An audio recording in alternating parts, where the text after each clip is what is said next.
Assalamualaikum warahmatullahi wabarakatuh. Perkenalkan, nama saya Nisa Asnanto dari Prodi Perbankan Syariah kelas B dengan nomor induk 241080200009. Pada kesempatan kali ini, saya akan membuat video tentang pembahasan matematika untuk memenuhi syarat ujian tengah semester. Baik Pak, di sini saya izin menjelaskan materi tentang fungsi linear. Oke, kita langsung masuk ke pembahasan. Jadi, apa sih itu fungsi?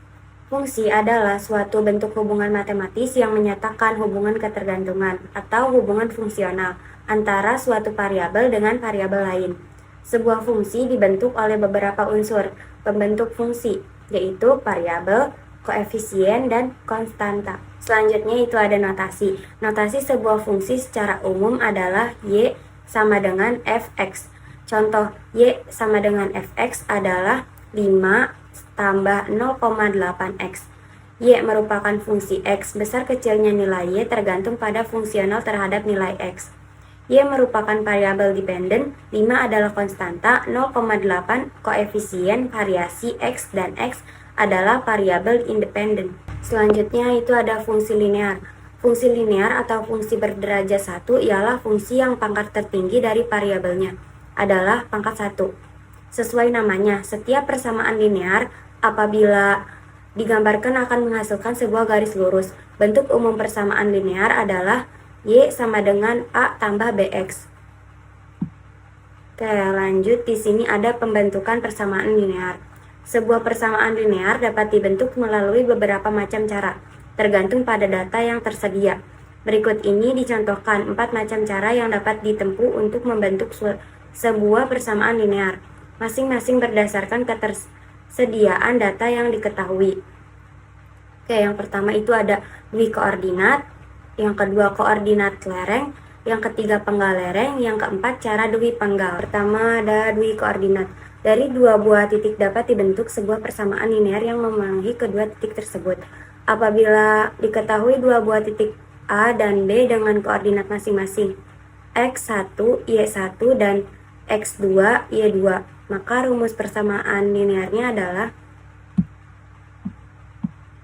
y min y1 per y2 min y1 sama dengan x min x1 per x2 min x1. Yang kedua itu ada cara koordinat lereng. Apabila diketahui sebuah titik A dengan koordinat x1, y1, dan lereng garisnya B, maka persamaan linearnya adalah persamaan y min y1 sama dengan b x min x1. Terus yang ketiga itu ada cara penggal lereng. Persamaan linear juga dapat terbentuk bila suku-suku pada salah satu sumbu A dan kemiringan garis B yang memenuhi persamaan tersebut diketahui. Maka persamaan linearnya adalah y sama dengan A plus bx, di mana A penggal dan B lereng. Contoh, misalkan suku dan kemiringan garis y sama dengan fx, masing-masing adalah 2 dan 0,5, maka persamaan linearnya adalah y sama dengan 2 tambah 0,5x. Oke, di sini yang keempat itu ada cara dwi penggal. Persamaan linear juga dapat terbentuk bila diketahui suku garis setiap sumbu, yaitu suku pada sumbu vertikal bila x sama dengan 0, dan suku pada sumbu mendatar bila y sama dengan 0, maka persamaan linearnya adalah sebuah y sama dengan ax min xc, di mana istilah A adalah vertikal dan istilah C adalah horizontal. Lalu slide selanjutnya itu ada akar-akar persamaan linear. Pencarian akar-akar persamaan linear dapat dilakukan melalui 3 macam cara. Yang pertama itu bisa dengan cara substitusi, yang kedua cara eliminasi, yang ketiga cara determinan.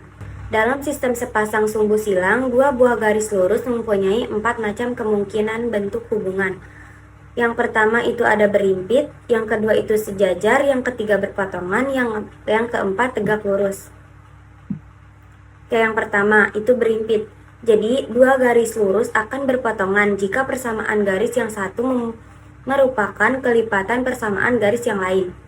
Jadi garis Y1 sama dengan A1 plus B1x akan berpotongan dengan garis Y2 sama dengan A2 plus B2x jika Y1 sama dengan NY, A1 sama dengan A2 B1 sama dengan NB2. Terus yang kedua di sini ada sejajar. Dua garis lurus akan sejajar apabila kemiringan satu garis sama dengan kemiringan garis lainnya. Jadi garis Y1 sama dengan A1 plus B1X sejajar dengan garis Y2 sama dengan A2 plus B2X jika B1 sama dengan B2.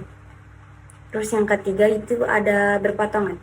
Dua garis lurus akan berpotongan apabila lereng garis yang satu tidak sama dengan lereng dari garis yang lain. Dengan demikian, garis Y1 sama dengan A1 plus B1X akan berpotongan dengan garis Y2 sama dengan A2 plus B2X jika B1 tidak sama dengan B2. Terus yang keempat itu ada tegak lurus. Dua garis lurus akan saling tegak lurus apabila lereng garis yang satu merupakan kebalikan dari lereng dari garis yang lain dengan tanda yang berlawanan. Dengan demikian, Y1 sama dengan A1 plus B1X. Garis akan tegak lurus dengan garis Y2 sama dengan A2 plus B2X jika B1 sama dengan atau B1 sama dengan B2 sama dengan min 1. Oke Pak, mungkin itu saja yang dapat saya sampaikan dan saya pahami tentang materi fungsi linear. Dan kurang lebihnya mohon maaf. Terima kasih Pak. Wassalamualaikum warahmatullahi wabarakatuh.